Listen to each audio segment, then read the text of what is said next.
السلام علیکم ورحمۃ اللہ وبرکاتہ۔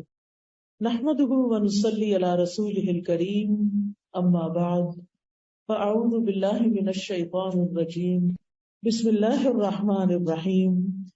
رب اشرح لی صدری ویسر لی امری واحلل عقدۃ من لسانی یفقهوا قولی۔ الحمد للہ العزیز الوہاب الکریم المنان، مزیل الشدائد وکاشف المصائب، فارج الہم کاشف الغم، مجیب دعوت المضطر، نحمدہ حمدا کثیرا ونشکرہ شکرا مزیدا۔ ہر قسم کی حمد تعریف اللہ رب العزت کے لیے ہے، جو عزت والا اور غلبے والا ہے، خوب عطا کرنے والا ہے، نہایت معزز اور بہت احسان کرنے والا ہے۔ وہ سختیوں تکلیفوں کو دور کرنے والا ہے، مصیبتوں کا ہٹانے والا ہے، پریشانیوں کو دور کرنے والا ہے، غموں کو مٹا دینے والا ہے، لاچار کی دعا قبول کرنے والا ہے۔ ہم اللہ کی بہت زیادہ حمد کرتے ہیں اور اس کا بہت زیادہ شکر ادا کرتے ہیں۔ قرآن مجید میں اللہ تعالیٰ فرماتے ہیں وَإِذَا أَذَقْنَا النَّاسَ رَحْمَةً فَرِحُوا بِهَا وَإِن تُصِبْهُمْ سَيِّئَةٌ بِمَا قَدَّمَتْ أَيْدِيهِمْ إِذَا هُمْ يَقْنَطُونَ۔ اور جب ہم لوگوں کو اپنی رحمت کا مزہ چکھاتے ہیں تو وہ اس پر خوش ہو جاتے ہیں، اور اگر انہیں کوئی تکلیف پہنچتی ہے جو ان کے اپنے ہاتھوں نے آگے بھیجا ہوتا ہے اس کے سبب، تو یکا یک وہ مایوس ہو جاتے ہیں۔ یہ سورۃ الروم کی آیت نمبر 36 ہے۔ اس آیت میں انسانوں کی نفسیات کا ذکر ہے کہ انسان خوشی کے موقع پر کیا کرتا ہے اور غم کے موقع پر کیا کرتا ہے۔ یعنی جب اسے خوشی ملتی ہے تو وہ اترانے لگتا ہے، وہ اللہ کو بھول جاتا ہے، لیکن جب غم آتا ہے اور وہ ان کے اپنے ہی اعمال کی وجہ سے انہیں کوئی تکلیف پہنچتی ہے، مصیبت آتی ہے، تو پھر یکا یک وہ مایوس ہونے لگتے ہیں۔ یعنی بہت کم انسانوں کے اندر ایک اعتدال کا رویہ ہوتا ہے کہ جس میں وہ خوشی اور غم کے موقع پر اپنے آپ کو کمپوز رکھیں، خوشی کے موقع پر اللہ کا شکر ادا کریں اور غم کے موقع پر صبر و شکر سے کام لیں۔ لیکن انسان کا عمومی رویہ یہی ہے کہ انسان خوشی کے موقع پر شکر ادا کرنا بھول جاتا ہے اور اسی طرح تکلیف کے موقع پر صبر کرنا بھول جاتا ہے۔ لیکن مومن کا حال اس کے برعکس ہوتا ہے۔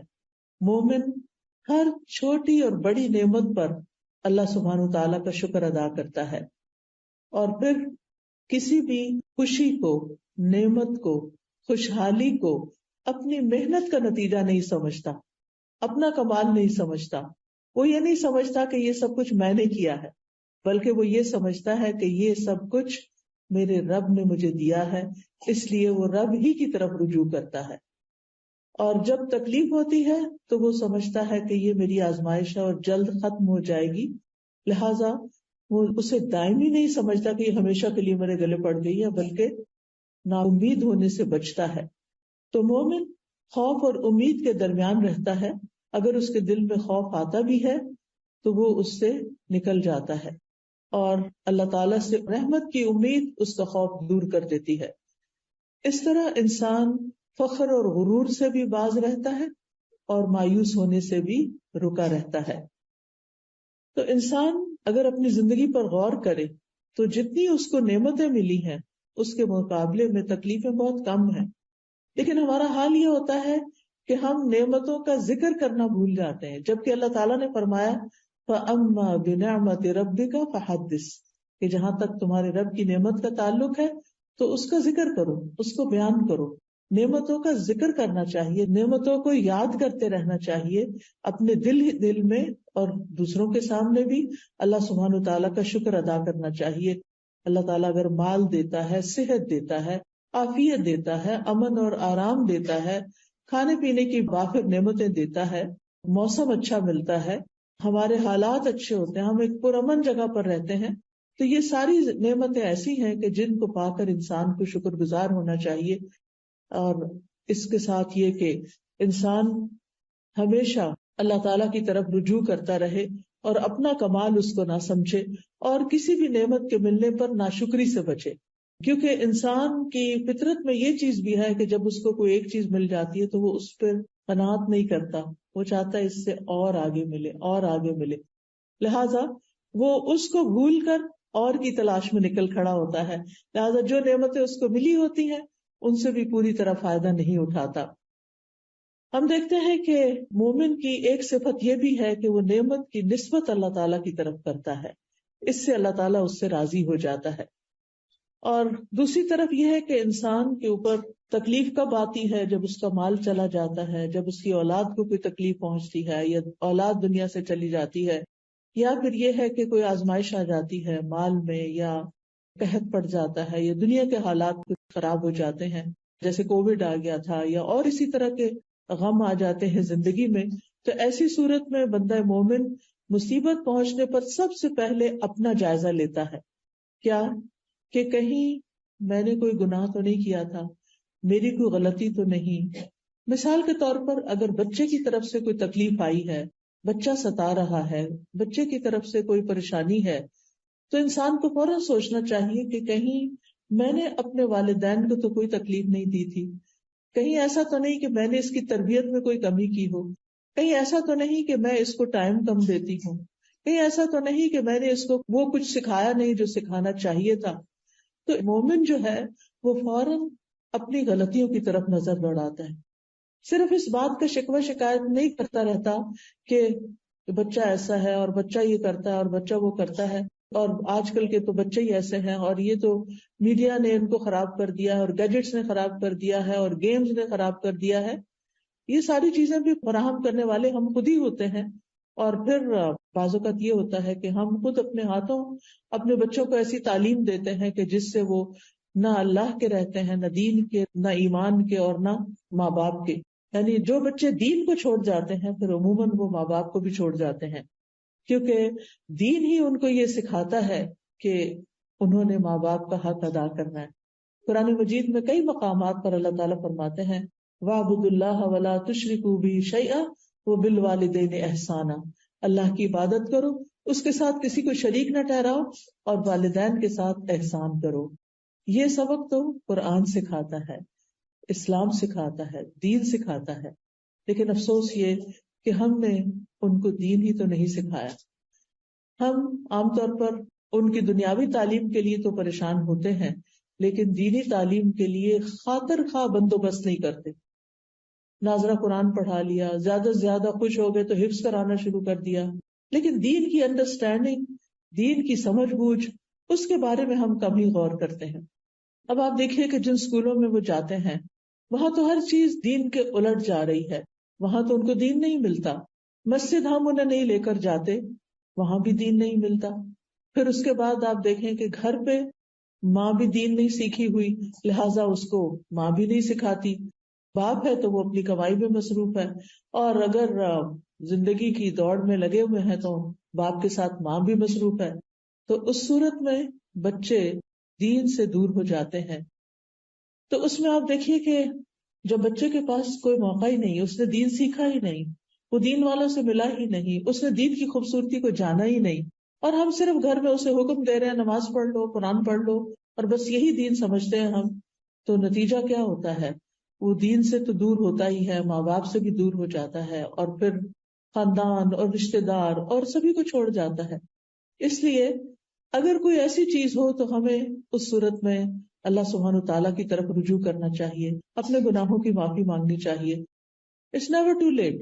بچہ عمر کے کسی بھی حصے میں پہنچ چکا ہے تو آپ اللہ سے مایوس نہ ہوں، آپ خوب رو رو کر دعائیں کریں، اللہ کو پکاریں، اللہ سے مانگیں، اللہ تعالیٰ ضرور اس کو لوٹائے گا۔ بعض صالحین کہتے ہیں کہ میں اپنے گناہ کا اثر اپنی سواری میں اور اپنی بیوی کے اندر، اپنے بچوں کے اندر دیکھ لیتا ہوں، کیونکہ جب میں اللہ کی نافرمانی کرتا ہوں تو وہ میری نافرمانی شروع کر دیتے ہیں، یعنی ان کے اندر کوئی نہ کوئی ایسی چیز آ جاتی ہے کہ جو میرے لیے تکلیف کا باعث بنتی ہے۔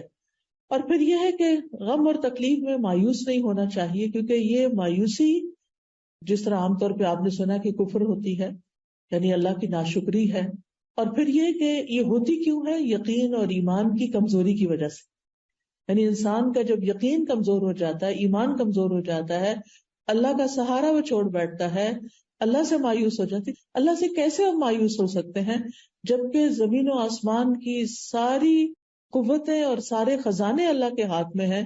اگر ہماری زندگی میں کوئی کمی ہو رہی ہے تو اللہ تعالیٰ تو صرف کن کہہ کے اس کو پورا کر سکتا ہے. لہذا انسان کو کبھی مایوس نہیں ہونا چاہیے.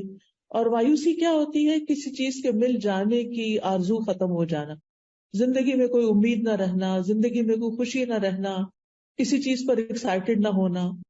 اور پھر یہ ہے کہ اللہ کی رحمت سے مایوس ہو کر بعض اوقات لوگ خودکشی کا سوچنے لگتے ہیں، بعض اوقات لوگ دعا مانگنا چھوڑ دیتے ہیں، کچھ لوگ نماز پڑھنا چھوڑ دیتے ہیں. تو یہ تمام چیزیں جو ہیں یہ انسان کی حالات میں کچھ بہتری نہیں لاتی. ان چیزوں سے انسان اور تکلیف میں ہی چلا جاتا ہے. یا پھر زیادہ سے زیادہ کیا ہوتا ہے کہ انسان کسی کو فیس نہیں کرنا چاہتا، کسی گیدرنگ میں نہیں جانا چاہتا، کسی کے ساتھ ملنا جلنا چھوڑ دیتا ہے، لوگوں سے کٹ آف ہو جاتا ہے، تنہائی کا شکار ہو جاتا ہے، دن بھر سوتا رہتا ہے، راتوں کو جا کے روتا رہتا ہے. تو زندگی ایک عذاب بن کے رہ جاتی ہے. تو اس لیے بہت ضروری ہے کہ انسان مایوسی سے نکلے، ڈپریشن سے نکلے اور اللہ سبحانہ تعالیٰ کو تھام لے، اللہ کی طرف رجوع کرے اور اس وقت کے گزرنے کا انتظار کرے. اللہ سبحانہ تعالیٰ قرآن مجید میں بندوں کو مایوس ہونے سے منع فرماتا ہے کہ لا تقنطوا من رحمت اللہ ان اللہ یغفر الذنوب جميعا. اللہ کی رحمت سے مایوس نہ ہو. اللہ سبحانہ تعالیٰ سارے گناہ یقینی طور پہ معاف کر سکتا ہے، وہ معاف کر دے گا. اسی لیے مایوسی کو ایک کبیرہ گناہ کہا گیا اور اسے گمراہ لوگوں کی صفت کہا گیا. وَمَن يَقْنَطُ مِن رَحْمَتِ رَبِّهِ إِلَّا الضَّالُّونَ. اور گمراہوں کے سوا کون اپنے رب کی رحمت سے نا امید ہو سکتا ہے. یعنی اس کا مطلب یہ ہے کہ اگر کوئی انسان مایوسی کا شکار ہے تو وہ سیدھے رستے سے ہٹ گیا ہے. جو رستہ اللہ سبحانہ تعالیٰ کی طرف جاتا ہے اور اللہ سبحانہ تعالیٰ کی رحمت جس سے انسان پاتا ہے، تو ایسی صورت میں انسان نا امید نہیں ہو سکتا. نا امیدی جو ہے یہ اللہ تعالیٰ کی بے ادبی کی ایک قسم ہے، اور اللہ تعالیٰ سے مایوس ہونا اللہ تعالیٰ کی صفات کا بھی انکار ہے. اور اللہ کی رحمت سے نا امید ہونا جو ہے وہ انسان کے اپنے حق میں سب سے زیادہ نقصان دہ ہے. پھر ہم دیکھتے ہیں کہ اللہ سبحانہ تعالیٰ اپنے بندوں کو مایوس ہونے سے بچاتا ہے، اور اس کے لیے بارش کی مثال دی جاتی ہے کہ وہی ہے جو بارش برساتا ہے جبکہ لوگ نا امید ہو چکے ہوتے ہیں، اور اپنی رحمت کو پھیلا دیتا ہے، اور وہی مدد کرنے والا ہے اور تمام تعریفوں کے لائق ہے. اسی طرح ایک حدیث قدسی میں آتا ہے، نبی صلی اللہ علیہ وسلم نے فرمایا، ہمارا رب عز و جل اپنے بندوں کی مایوسی پر ہنستا ہے حالانکہ حالات کی تبدیلی قریب ہوتی ہے. تو ایک نے عرض کیا، اے اللہ کے رسول صلی اللہ علیہ وسلم، کیا رب عز و جل بھی ہنستا ہے؟ اللہ تعالیٰ بھی ہنستا ہے؟ تو آپ نے فرمایا ہاں. تو انہوں نے عرض کیا، جو رب ہنستا ہے ہم اس کے ہاں خیر اور بھلائی کو کم نہیں پا سکتے، یعنی پھر وہ تو خوب خیر اور بھلائی کو عام کرنے والا ہے. سفیان ابن عیینہ کہتے ہیں، جس نے لوگوں کو اللہ کی رحمت سے مایوس کیا یا خود اللہ کی رحمت سے مایوس ہوا، اس نے دراصل ایک غلط کام کیا. یعنی نہ تو کسی کو مایوس کرنا چاہیے اور نہ خود مایوس ہونا چاہیے، کیونکہ مایوسی کفر اور ہلاکت کا سبب ہے، گمراہی کی ایک وادی ہے اور مایوسی میں تباہی ہے. اور مایوس ہونے والے جو ہیں وہ پھر کسی کام کے نہیں رہتے، نیکی کے کام میں سستی اور کمزوری آنے لگتی ہے. مایوسی سے انسان اللہ کے ذکر سے دور ہو جاتا ہے اور بعض اوقات گمراہیوں کی طرف اور گناہوں کی طرف چل پڑتا ہے. بعض لوگ ڈرنک کرنا شروع کر دیتے ہیں، بعض لوگ نشے کا شکار ہو جاتے ہیں، اور انسان پروڈکٹیو نہیں رہتا. مجبوراً جو دنیا کے کام کرنے پڑتے ہیں، حتیٰ کہ کھانے پینے سے بھی غافل ہو جاتا ہے، اس کو کھانا پینا بھی اچھا نہیں لگتا، اس کے دل سے سکون اڑ جاتا ہے، سکینت ختم ہو جاتی ہے، بے قراری اور غم اس کی زندگی پہ چھا جاتا ہے، اس کے دل کے اندر ایک بگاڑ آ جاتا ہے. اور پھر ایسی صورت میں انسان کو چاہیے کہ اپنا سیلف انالیسس کرے تاکہ وہ اس کنویں سے باہر نکلے، اس مصیبت سے باہر نکلے. ہم سب کے لیے کچھ سوال ہیں، میں سوال کرتی جاؤں گی، آپ اپنا جائزہ لیتے جائیں کہ کیوں میں اللہ کی رحمت سے مایوس ہوئی، کب ہوئی، کن کن مواقع پر میں پریشان ہوتی ہوں، وہ کون سی چیز ہے جس کی وجہ سے میرے اندر چڑچڑاپن آ جاتا ہے. آپ گھر جا کے ان سوالوں کو لکھ بھی سکتے ہیں. یعنی پہلے تو مرض کو ڈائگنوز کریں کہ وہ کون سی چیز ہے جس کی وجہ سے مجھے بہت غصہ آ جاتا ہے، میں بہت پریشان ہو جاتی ہوں، میں ڈپریشن میں چلی جاتی ہوں، میں مایوسی میں چلی جاتی ہوں۔ دوسرا سوال یہ کہ پھر میں اس سے نکلنے کے لیے کیا کرتی ہوں، یعنی کیا میں اس میں جب گرتی ہوں تو پھر میں گری رہتی ہوں یا میں باہر آنے کی کوشش کرتی ہوں؟ اس وقت میری کیفیت کیا ہوتی ہے؟ رونا دھونا، یا شکوے شکایت کرنا، یا ہر وقت اٹھتے بیٹھتے آہوزاری کرنا، یا پھر کسی علم والے سے، کسی ڈاکٹر سے، کسی سائیکیٹرسٹ سے، کسی دینی عالم سے رجوع کرنا۔ آپ دیکھیے کہ ہم میں سے ہر ایک کی آزمائش فرق ہوتی ہے، لیکن دنیا کا کوئی انسان ایسا نہیں کہ جو آزمایا نہ جائے۔ مثلاً ہم چھوٹی چھوٹی چیزوں پر بھی اپنی زندگی میں پریشان ہوتے ہیں۔ مثال کے طور پر آپ جس گھر میں رہتے ہیں وہاں کا شور، بچوں کا شور یا کسی کا اونچا بولنا آپ کو بہت ڈسٹرب کرتا ہے، جس کی وجہ سے آپ سارا دن ڈسٹرب ہی رہتے ہیں۔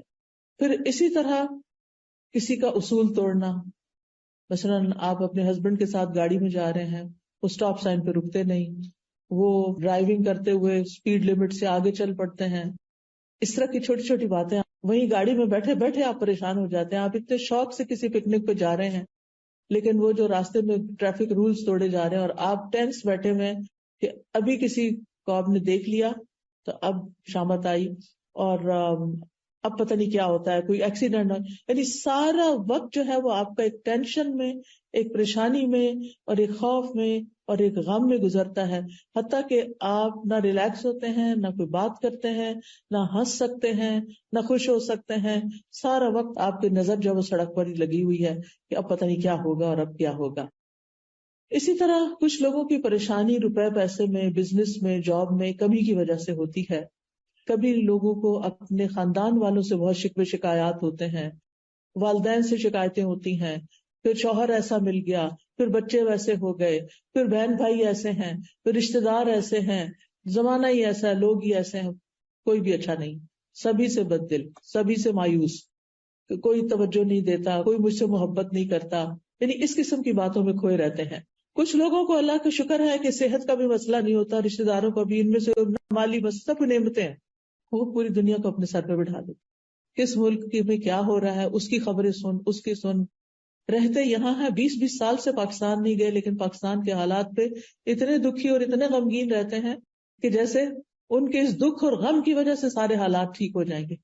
جس محفل میں بیٹھیں گے وہاں پالیٹکس ڈسکس کرنا شروع کر دیں گے اور مستقل ایسا لگتا ہے کہ جیسے وہی سب سے زیادہ ایکسپرٹ ہیں ان ساری چیزوں پہ، حالانکہ ان ساری باتوں کا ان کی ذات سے کوئی خاص تعلق نہیں ہے۔ جب آپ کسی ملک میں رہتے نہیں ہیں تو اس کے غم پالنے سے آپ کا کچھ بھلا نہیں ہونے والا۔ تو یاد رکھیے، خوشی یا مصیبت پہنچنے پر اپنے رویے، اپنے ریئیکشن کو دیکھا کریں کہ میں اس پر ریئیکٹ کس طرح کرتی ہوں، اور پھر اس ریئیکشن کے بعد وٹ نیکسٹ، میں کیا کرتی ہوں۔ یعنی مثال کے طور پر شوہر کی کوئی بات بری لگی، اس کے ساتھ غصے سے ریئیکٹ کیا، اس کے بعد اس کا بھی موڈ آف ہو گیا، آپ کا بھی ہو گیا، اب سارا دن کوئی بول چال نہیں، اب سارا دن اپنے آپ کو کھائے چلے جا رہے ہیں، کھائے چلے جا رہے ہیں۔ اب آپ کو کرنا کیا چاہیے؟ اب آپ سوچتے ہیں کہ اب یہ حالات ٹھیک کیسے ہوئے، کہ کچھ مرد حضرات تو ایک دفعہ ناراض ہو جائیں تو پھر دن ہی لگ جاتے ہیں ان کو واپس لوٹنے میں، تو پھر آپ کو یہ پریشانی لگتی ہے کہ اب پتہ نہیں کس دن گھر کا ماحول ٹھیک ہوگا، اور پھر ابھی ٹھیک ہو نہیں رہتا کہ پھر دوبارہ کوئی مسئلہ پیش آ جاتا۔ تو ضرور سوچیں کہ کہیں میری وجہ سے تو نہیں یہ ہوتا، کہیں میں تو اس کا سبب نہیں، کہیں میں تو اوور ریئیکٹ نہیں کر جاتی۔ کیونکہ دو چوائسز ہوتی ہیں آپ کے پاس، ایک یہ کہ آپ کسی ایسی سچویشن کو جو آپ پسند نہیں کرتے اس کو اگنور کر جائیں، وہاں سے ہٹ جائیں، وہاں سے نکل جائیں۔ کوئی بات بری لگی ہے تو تھوڑی دیر کے لیے اپنے آپ کو کنٹرول کر لیں، زبان سے کچھ نہیں نکالیں۔ ٹھیک ہے آپ کے چہرے پر تو ضرور آئے گا کہ آپ کو اچھا نہیں لگا، لیکن اگر آپ اپنا منہ زپ کر کے باہر نکل جاتے ہیں تو آپ کے لیے آئندہ آسانی ہو جائے گی، تھوڑی دیر کے بعد وہ دھواں چھٹ جائے گا اور حالات نارمل ہو جائیں گے۔ لیکن اگر آپ اس وقت وہاں بول پڑتے ہیں اور اونچی آواز سے بول دیتے ہیں اور نیگیٹولی ریئیکٹ کرتے ہیں تو وقتی طور پر تو آپ کا غصہ جو ہے وہ نکل جائے گا، لیکن اس کا خمیازہ لانگ ٹائم تک بھگتنا پڑے گا۔ اور پھر اگر ایک انسان ریپیٹڈلی ایسی حرکت کرتا ہے تو وہ بدنام بھی ہو جاتا ہے، یہ تو ہے ہی ایسی، اس سے تو یہی توقع رکھنی چاہیے۔ تو اگلا جو آپ اپنی ڈائری میں جا کے لکھیں گے یا کسی کاغذ پر، وہ یہ کہ خوشی یا مصیبت کے پہنچنے پر میرا رویہ کیا ہوتا ہے، اور پھر یہیں سے آپ نکال سکتے ہیں کہ میرا رویہ کیا ہونا چاہیے. آپ اس پیپر کو یوں دیکھیں کہ جیسے یہ کسی کی بات لکھی ہوئی ہے کہ اس نے خوشی یا غم کے موقع پر یہ رویہ اختیار کیا، تو آپ کہیں گے ہے اس کا دماغ صحیح ہے، ایسا کیوں کیا؟ یعنی آپ کو اپنا رویہ خود ہی درست نہیں لگے گا. اس کے بعد یہ ہے کہ جب کوئی معاملہ خراب ہو جائے، جب حالات پریشان کن ہو جائیں، تو پھر آپ اپنے قابل اعتماد لوگوں سے ڈسکشن کر سکتے ہیں، سوال کر سکتے ہیں، اس معاملے کا حل پوچھ سکتے ہیں. لیکن اگر سامنے والا جس کو آپ اپنی کہانی سنا رہے ہیں، اگر وہ آپ کو آئینہ دکھانے کی کوشش کرے کہ یہ غلطی دراصل آپ سے شروع ہوئی ہے، تو اس کو اپنے اوپر ایک حملہ نہ سمجھے، اس کو اس کی خیر خواہی سمجھے کہ یہ شخص میرا ہمدرد ہے، کیونکہ آپ نے پہلے اس پر ٹرسٹ کیا، اسی لیے تو آپ اس کے پاس گئے.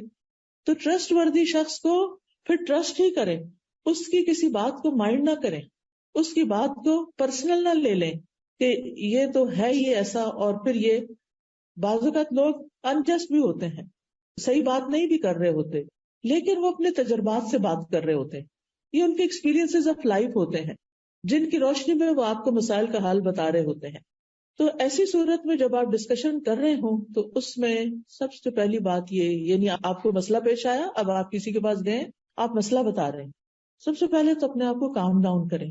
مسئلہ بتاتے ہوئے جذباتی نہ ہو، اپنے جذبات کو ایک طرف رکھتے، کیونکہ بہت سے لوگ جب مسئلہ بتاتے ہیں تو یا رونے لگتے ہیں، یا پھر کافی دیر تک ان کو سمجھ نہیں آتی کہ انہوں نے کہنا کیا ہے. دوسروں کا وقت بھی بہت قیمتی ہوتا ہے. جب آپ کسی کے پاس کوئی مسئلہ لے کر جائیں تو پہلے گھر سے ہوم ورک کر کے جائیں کہ میں نے کیا پوچھنے کے لیے جانا. یہ نہیں کہ اس کے پاس بیٹھ کے بار بار یہ کہیں میں تو بہت کچھ سوچ کے آئی تھی لیکن میرے دماغ سے سب کچھ اڑ گیا ہے. تو اس طرح کی باتیں نہ کریں، بلکہ اپنا وقت بھی استعمال کریں اور دوسرے کا بھی کریں، چاہے بہن ہی ہو، آپ کی دوست ہو، آپ کے ہسبینڈ ہو، کوئی بھی ہو.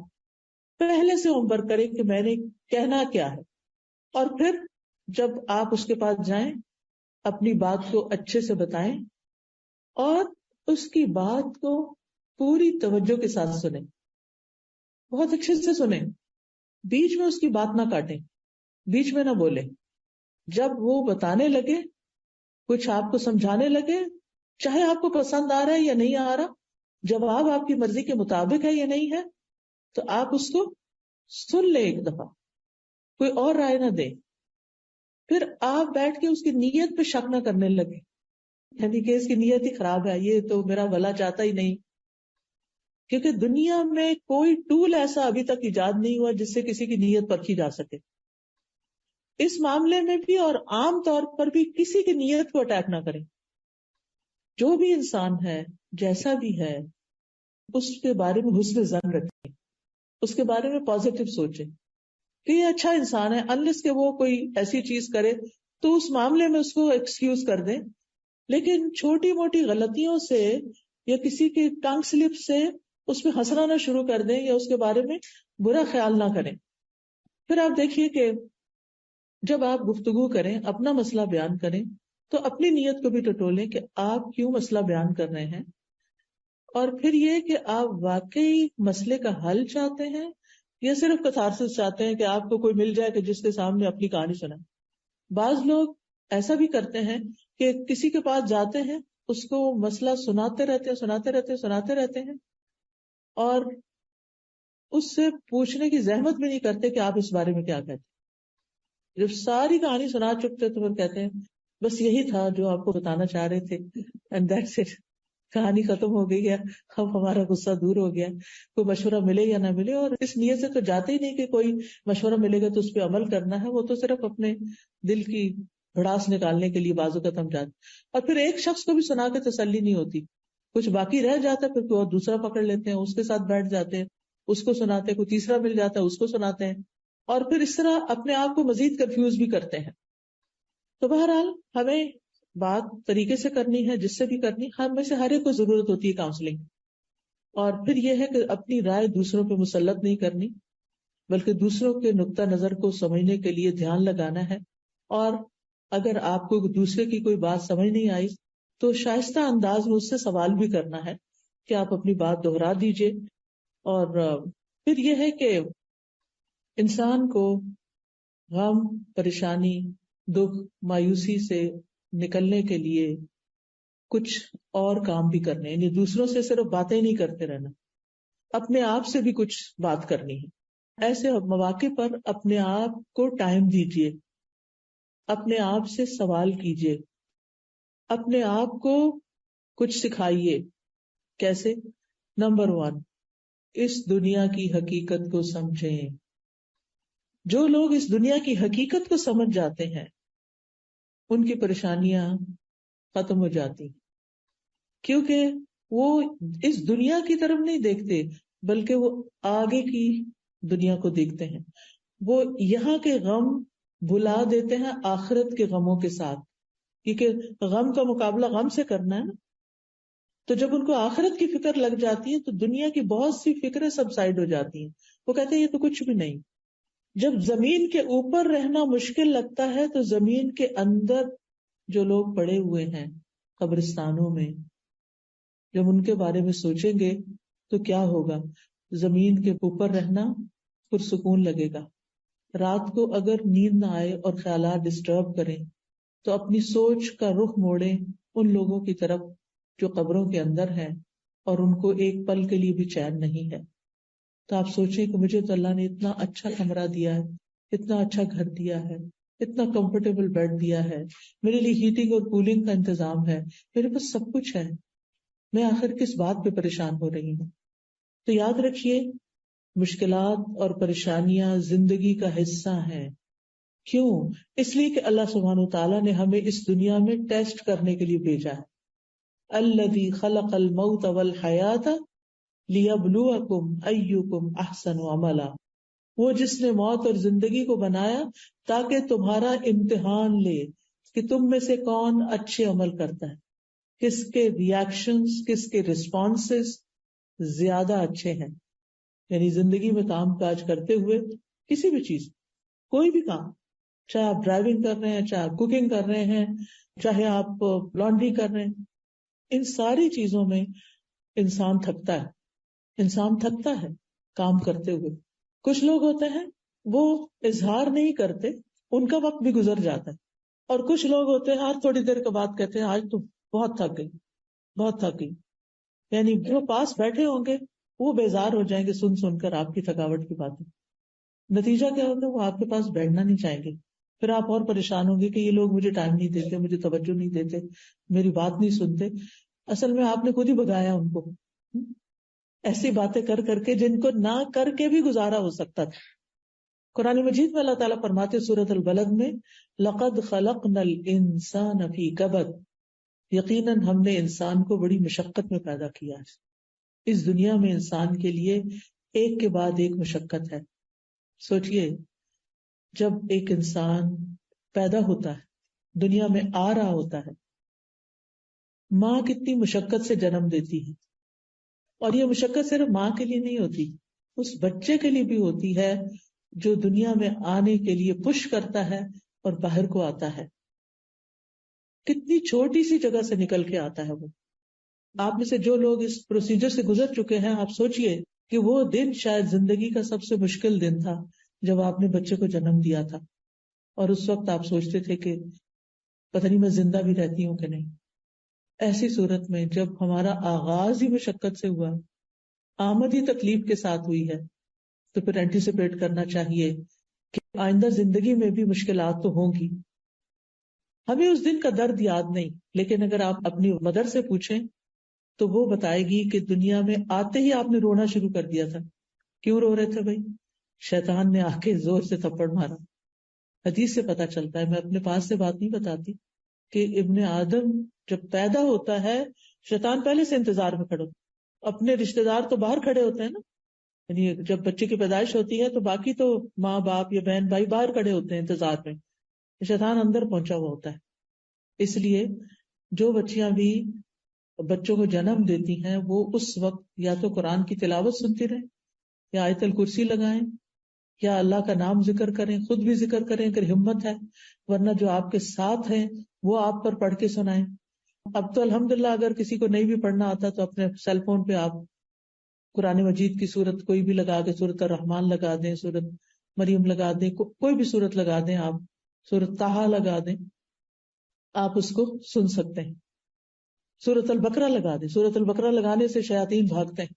تو بہرحال اس وقت شیطان آ کے بچے کو ٹھونکا لگاتا ہے اور پھر انسان روتا ہے. اور آپ نے دیکھا ہوگا کہ جو بچہ روتا نہیں ہے نا، ڈاکٹر اس کو کیا کرتے ہیں؟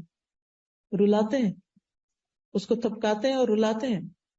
پھر آپ دیکھیے کہ آپ کو بھوک لگی تھی، آپ کو ماں کے سینے سے لگایا گیا، ماں کو تکلیف ہوتی؟ پہلے بچے کی دفعہ خاص طور پہ، اور ہر بچے کی دفعہ جب وہ دودھ پلانا شروع کرتی ہے تو اس کو تکلیف ہوتی ہے. بچے کو مشکل ہوتی ہے نا، کتنی مشکل ہو. اس کو سک کرنا نہیں آ رہا ہوتا، وہ منہ میں رکھ کے سو جاتا ہے، اس کو ماں ہر وقت جگاتی ہے، اٹھو دودھ پیو. کیونکہ جو بچے نہیں دودھ پیتے اس وقت، یا ان کو غذائیت پوری نہیں ملتی، تو کیا ہوتا ہے؟ واپس ہاسپٹل لے جانا پڑتا ہے. کتنی مشقتوں سے بچہ صحیح طور پر کئی دن میں دودھ پینے کے قابل ہوتا ہے، اور ماں کی تکلیف دور ہوتی ہے کہ وہ بچے کو پلا سکے. پھر آپ دیکھیے کہ آپ کھانا شروع کرتے ہیں. جب آپ پہلی دفعہ کھانا کھاتے ہیں یا پہلی دفعہ مرچیں کھاتے ہیں، یعنی دیسی بچے جو ہیں ان کے ماں باپ کو لازم ہوتا ہے کہ وہ بچوں کو بچپن میں مرچ کھلائیں تاکہ بڑے ہو کے کھا سکے. تو آپ دیکھیے کہ کتنا مشکل ہوتی، بار بار پانی پی رہے ہوتے ہیں. مجھے اچھی طرح یاد ہے کہ جب میں چھوٹی تھی تو کھانے کے 7 گلاس، ہر نوالے کے بعد پانی، ہر نوالے کے بعد پانی. کتنا نقصان دہ ہے، لیکن مرچیں برداشت نہیں ہوتی. بہرحال پھر آپ دیکھیے کہ بولنا شروع کرتے ہیں، مشکل ہوتی، کتنی مشکل ہوتی ہے. بچے کو کتنی دفعہ ایک لفظ سنانا پڑتا ہے، بار بار بار بار، پھر وہ سیکھتا ہے. پھر آپ دیکھیں کہ الفاظ جوڑتے ہیں، پھر جملے بناتے ہیں، پھر پیراگراف بنتے ہیں. لکھنا شروع کرتے ہیں، مشکل ہوتی. کوئی کٹنگ آرٹ اینڈ کرافٹ کرتے ہیں، مشکل ہوتی ہے. پھر آپ بچے کو بٹھاتے ہیں، کتنی دفعہ پٹکتا نیچے، سر اس کا لگتا ہے جا کے گر جاتا ہے. کبھی اس کو سہارے دے دے کے بٹھاتے ہیں، کبھی کہیں بٹھاتے ہیں. پھر کرال کرنے میں مشکل ہوتی. پھر آپ دیکھیے کہ چلنے میں تو اور مشکل ہے، ہر چند قدم کے بعد بچہ گرتا ہے. جب دوڑنے لگتا ہے تو ٹکراتا ہے چیزوں سے جا کے. بچپن کی مشقتیں ہمیں یاد نہیں ہوتی، وہ تو ہماری ماں برداشت کرتی ہے نا ساری کچھ، جس کو پھر ہم بڑے ہو کے بھول جاتے ہیں اور اس کی چھوٹی چھوٹی باتوں کو مائنڈ کرتے ہیں. پھر اسکول جانے میں مشکل ہوتی. بچے کتنا روتے ہیں، کتنا تنگ کرتے ہیں. صبح اٹھانے میں، جتنے دن اسکول جاتے ہیں بچے، صبح کے گھر میں ایک ہنگامہ ہوتا ہے، اور بچوں کو چھوڑ کے آنا، لے کے آنا. پھر انسان سوچتا ہے کہ اب ہائی اسکول تک پہنچ گیا. ہائی اسکول بڑا مشکل ہے. پھر ہائی اسکول کی گریجویشن ہو گئی، شکر ہے ایک کام ختم ہوا. سمجھتے ہیں کہ شاید مشکل یہاں ختم ہوگی، ختم ہو گئی. پھر کیا ہوتا ہے؟ یونیورسٹی ہے، یونیورسٹی ختم ہو گئی. یونیورسٹی کے جتنے بھی سال ہیں مشقتوں میں گزارے، بڑی بڑی کتابیں پڑھتے، اسائنمنٹس کرتے اور پروجیکٹس بناتے. پھر کیا ہوا؟ پھر اب اس کے بعد جاب چاہیے. ڈگری پہ ڈگری لے چکے ہیں، جاب نہیں مل رہی. مشقت پہ مشقت، خدا خدا کر کے جاب ملی. اب شادی کرنا ہے، ایک رشتہ دیکھ رہے ہیں، دوسرا دیکھ رہے ہیں، تیسرا دیکھتے ہیں، رشتہ پسند نہیں آ رہا، شادی کو تاخیر ہو رہی. پھر ایک اور مشقت، شادی ہو گئی، اب سب کی نظریں لگی ہوئی ہیں بچہ کب ہوتا ہے. ایک اور مشقت، کس کس کے سوالوں کا جواب دوں، کس کس کا جواب دیں. یعنی ینگ گرلس کے اوپر مجھے رحم آتا ہے کہ جن کو ہر آنٹی پوچھنے کھڑی ہو جاتی ہیں کوئی خوشخبری. بھائی جب کوئی آئے گی تو آپ کو بھی پتا چل جائے گا کہ آپ نے دعائیں کرنی ہیں، آپ دعائیں کریں. اور پھر خاص طور پر جن عورتوں کو کمپلیکیشنز ہو جاتی ہیں، ایک سے زیادہ بچہ پیدا نہیں کر سکتی. میری ایک بہت ہی سمجھدار اسٹوڈنٹ تھی اور لکھتی تھی اخباروں میں اور بہت قابل. ان کا ایک بچے کے بعد دوبارہ کہ کوئی کمپلیکیشن ہوگی، بچہ پیدا نہیں ہو سکتا.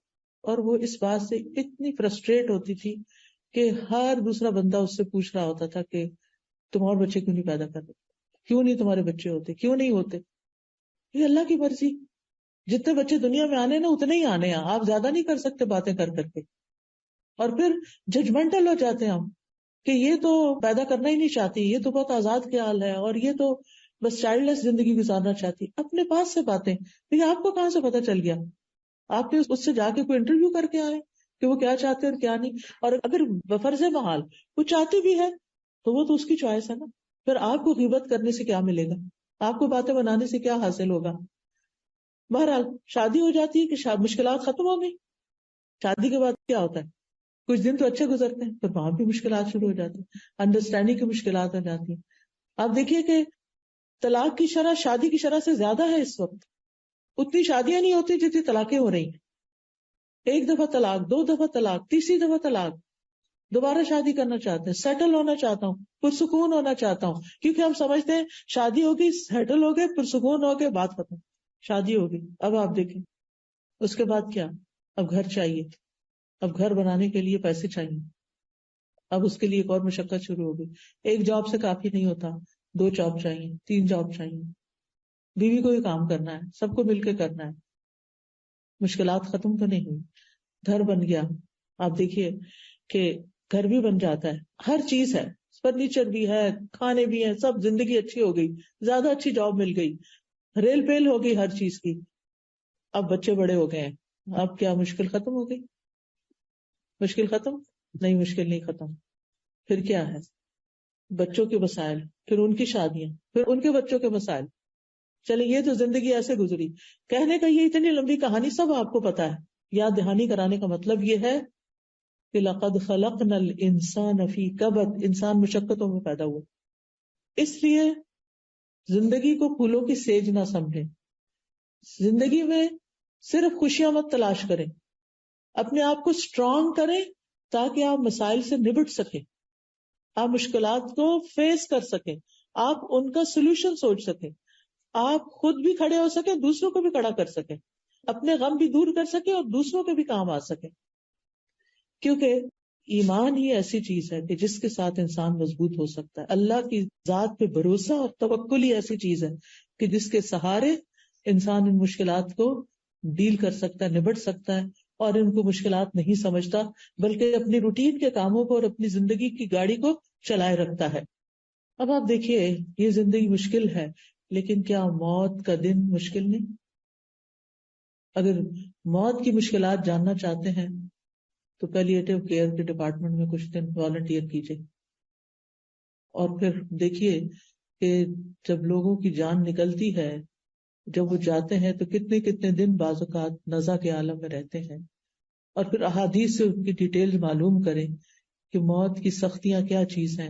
نبی صلی اللہ علیہ وسلم اپنے آخری وقت میں بار بار ان پہ غنودگی طاری ہو جاتی تھی، پانی کا پیالہ رکھا ہوا تھا جس میں ہاتھ ڈال کے اپنے چہرے پہ پانی لگاتے تھے اور فرماتے تھے ان للموت سکرات، موت کی سختیاں ہیں. اور دعا بھی مانگنی چاہیے کہ اللہ تعالیٰ ہمارے لیے وہ آسان کر دیں. روح کا نکلنا کوئی آسان دن نہیں، مشکل مرحلہ ہے.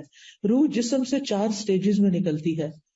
سب سے پہلے تو روح جسم میں اکٹھی ہوتی ہے ایک جگہ، پاؤں کی انگلیوں سے شروع ہو کے، ہاتھوں کی انگلیوں سے شروع ہو کے. اسی لیے آپ دیکھیں کہ جو لوگ فوت ہو رہے ہوتے ہیں نا، اگر آپ ان کے ہاتھوں کو ہاتھ لگائیں بالکل ٹھنڈے برف ہو چکے ہوتے ہیں.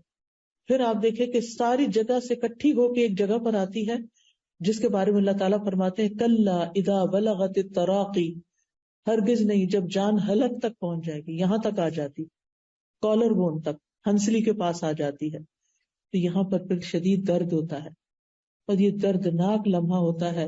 وہ بلغت القلوب الحناجر، یوں لگتا ہے دل منہ سے باہر نکل آئے گا.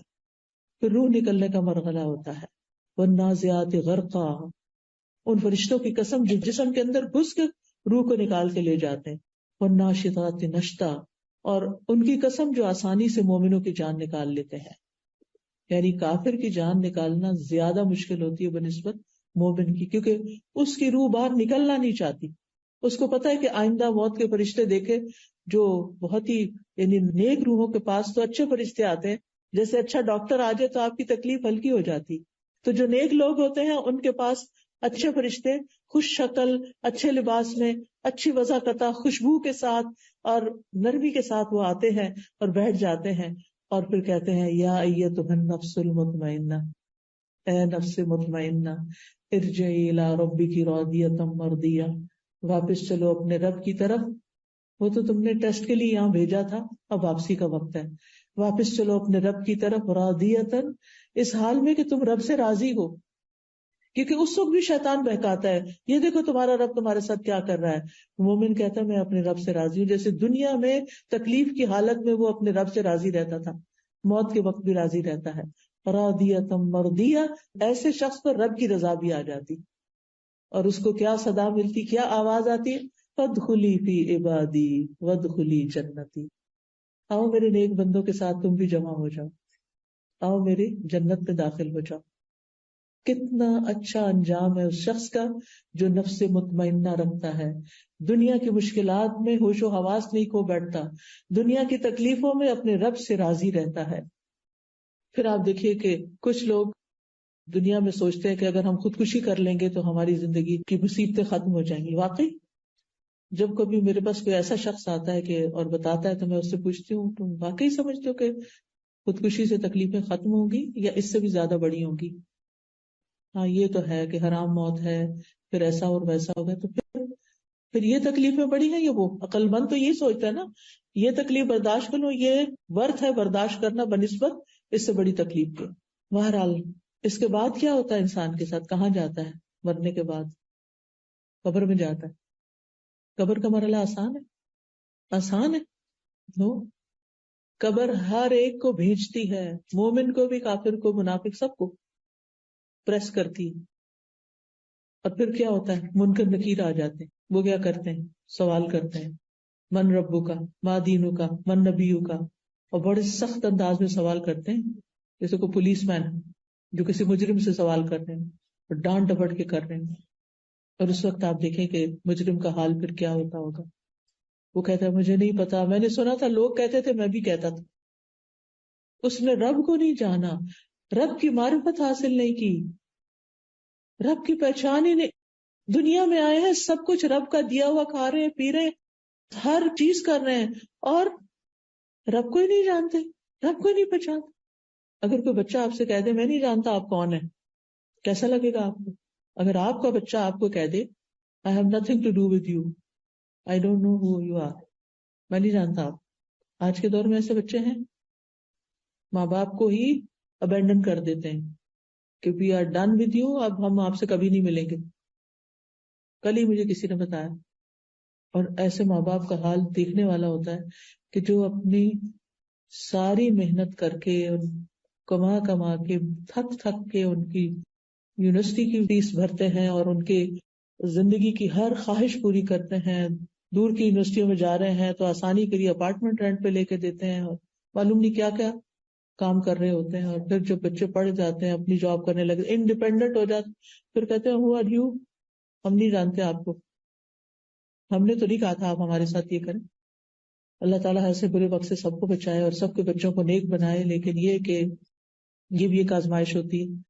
بہرحال اللہ تعالیٰ کو کیسے لگتا ہوگا جب ہم اللہ ہی کو نہیں پہچانتے، اللہ تعالیٰ کی صفات ہی نہیں جانتے، اللہ تعالیٰ کے نام ہی نہیں جانتے. ہم میں سے کتنے لوگ ہیں جن کو 99 نیم زبانی یاد ہو اللہ تعالیٰ کے، اور پھر ان کا مطلب بھی آتا ہو. ہمیں اللہ تعالیٰ کا پتہ ہی نہیں ہے. وہ ہمارا رب ہے. وہ رب کون ہوتا ہے؟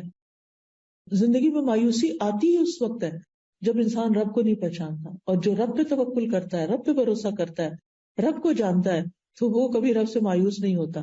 جیسے اس صحابی نے کہا نا، رب ہنستا ہے، پتہ چل گیا رب ہنستا ہے. اچھا وہ ہنستا ہے تو پھر ہمیں کوئی پریشانی نہیں، اس سے ہمیں خیر ہی کی توقع ہے.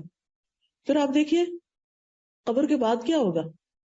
قبر کے فرشتے تو آ چکے، وہ کوئی عبایا میں نہیں آئیں گے، وہ کسی اچھے خوبصورت لباس میں نہیں آئیں گے.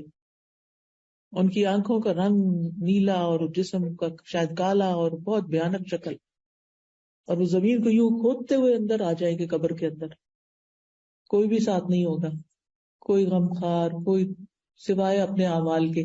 جب سر کی طرف سے کوئی چیز آئے گی تو قرآن آ جائے گا، جب دائیں طرف سے نماز آ جائے گی، پاؤں کی طرف سے نیک اعمال، لوگوں کی خدمتیں جو بھاگ بھاگ کے کی ہوں گی، وہ سارے آ کے مومن کو سراؤنڈ کر لیں گے اور اسے کوئی تکلیف نہیں پہنچنے دیں گے. لیکن ہم نے کتنی ایسی تیاری کر کے رکھی ہوئی ہے کہ یہ میری قبر کے لیے ہے سب کچھ. ہمیں اپنے بیڈ روم کی تو بہت فکر ہوتی ہے کہ اب ہمیں فرنیچر تبدیل کر لینا چاہیے، میٹرس اس سے اچھا والا آ گیا، اب وہ لے لیتے ہیں، کرٹن چینج کر لیتے ہیں، فلاں چیز، فلورنگ بدل لیتے ہیں، کیا سے کیا نہیں کرتے رہتے. لیکن قبر کے لیے کیا تیار کر رہے ہیں، کتنے نیک اعمال ہیں کہ وہ ہمیں کس طرح پروٹیکٹ کریں گے. کیونکہ قبر تک اولاد بھی جاتی ہے، واپس چلی جاتی ہے. بیوی بچے جاتے ہیں واپس چلے جاتے ہیں، جو مال متاع ہوتا ہے وہ بھی ان کے ساتھ پیچھے ہی واپس چلا جاتا ہے، صرف قبر کے اندر عمل اترتے ہیں. تو اگر ہماری نمازیں ہی پوری نہ ہوں اور ڈھنگ ہی نہ پڑی ہوئی ہوں تو وہ کیا کریں گی؟ اب دیکھیں نا، اگر آپ کو شیلڈ دیتے ہیں تو شیلڈ بھی تو اسٹرانگ ہونی چاہیے نا. یہ نہیں کبھی پڑھ لی کبھی نہیں، کبھی لیٹ پڑھ رہے ہیں کبھی کچھ کر رہے ہیں کبھی کچھ کر رہے ہیں، کبھی قضا کر کر کے ساری جمع کر. یہ کس طرح کی نمازیں ہیں؟ ایسی نمازیں کیا پروٹیکٹ کریں گی؟ تو ہم اپنے اعمال کا جائزہ لیں. پھر آخرت کے دن کو مشکلات ہیں جب لوگ قبروں سے اٹھیں گے، یہ ایک اور مشکل وقت ہوگا. لوگ اپنے گناہوں کے مطابق پسینے میں ڈوبے ہوں گے. پھر اعمال نامے تولے جانے کے، کیسا دل دھک دھک کر رہا ہوگا کہ پتہ نہیں وزن پڑتا ہے کہ نہیں ان کا، کیونکہ جو کام ریاکاری اور دکھاوے کے لیے کیے ہوں گے ان کا وہ وزن ہی نہیں ہوگا. چاہے وہ ڈھیر ہوں گے، لیکن جب وہ میزان میں رکھے جائیں گے تو میزان اٹھ جائے گا، کچھ بھی نہیں ہوگا اس میں. پھر آپ دیکھیے پھر اللہ تعالیٰ کے سامنے پیش ہونا ہوگا، کیسے جواب دیں؟ کوئی ایک سوال کا جواب ہم دے سکیں گے؟ کیونکہ اللہ کو تو سب پتا ہوگا. کوئی جھوٹ بھی نہیں بول سکتے، کوئی دھوکہ فریب، کوئی باتیں ٹال مٹول بھی نہیں کر سکتے. دنیا میں تو کوئی کوشچن کرتا نا ہمیں، جیسے بچہ ہم سے کچھ پوچھتا ہے تو ہم نہیں بتانا چاہتے تو ہم اس کا دھیان بانٹ دیتے ہیں. شوہر کچھ پوچھتا نہیں بتانا چاہتے تو ادھر ادھر بات کر دیتے ہیں. لیکن وہاں تو نہیں کچھ بھی کر سکیں گے. حدیث میں آتا ہے کہ تم اللہ تعالیٰ کے سامنے اس طرح کھڑے ہوگے کہ تمہارے دائیں طرف جنت ہوگی، بائیں طرف جہنم ہوگی، کہ رب تمہارے سامنے ہوگا، اور پھر اس وقت تمہیں کوئی چیز کام نہیں دے گی.